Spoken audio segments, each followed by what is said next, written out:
আসছি বড়জলিয়া আলী আক্কাস ভাই, উনি একজন সফল সবজি চাষ করেন বেশি।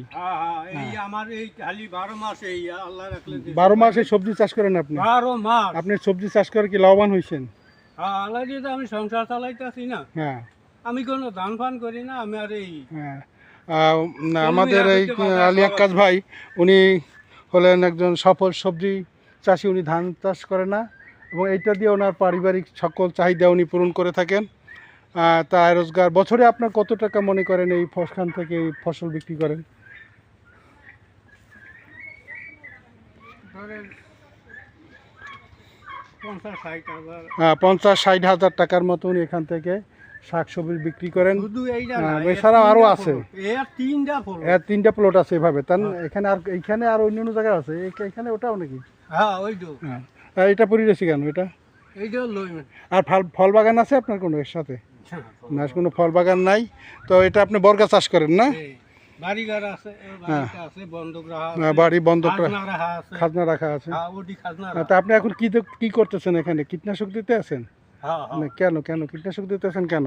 এই ইয়ার জন্য, পোকামাকড়ের জন্য। দাস। দাস না, হ্যাঁ, এটা দাস আপনার ওই পোকা। যে এটা একটু মাছি পোকা, বুঝছেন? হ্যাঁ। এটা মাছি পোকা, যেটা আপনার ওই ফলের উপরে ডিম পাড়ে, এরপরে কিছুদিন পরে বাচ্চা সিদ্ধ হইয়া করে ফেলে, এরপরে সিদ্ধ করে। পচে যায়, তাই না? হ্যাঁ। তো এই মাছি পোকা দমনের জন্য তার একটা ব্যবস্থা আছে, আপনি জানেন সেটা? এই যে ফেরোমন ট্র্যাপ। ভালো কাজ করে। হ্যাঁ, এই ঔষধের চাইতে ভালো কাজ করে। বাটা।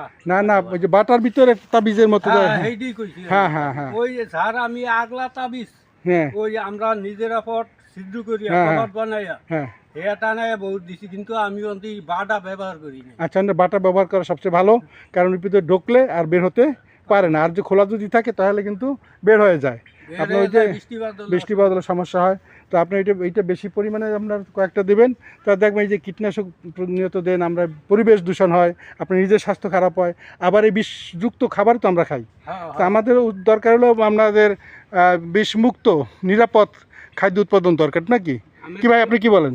তো কাজে আপনি যখন এই নিরাপদ খাদ্য উৎপাদন করবেন, তাহলে আমরা এই খাদ্য উৎপাদন করে আমরা ভালো থাকবো। আর নাহলে আপনার খাবার খাইলাম কিন্তু বিষ খাইলাম, এটা তো আমাদের স্বাস্থ্যের জন্য ঝুঁকি, তাই না?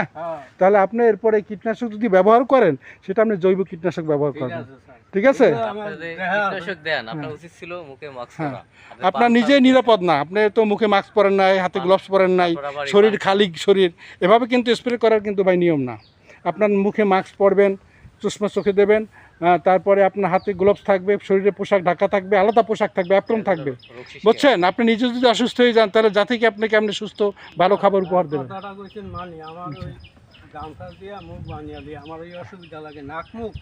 হ্যাঁ, আপনি নিয়মিত এমন একটা পোশাক তৈরি করে নেবেন, ঠিক আছে? আচ্ছা, ঠিক আছে, আপনাকে ধন্যবাদ।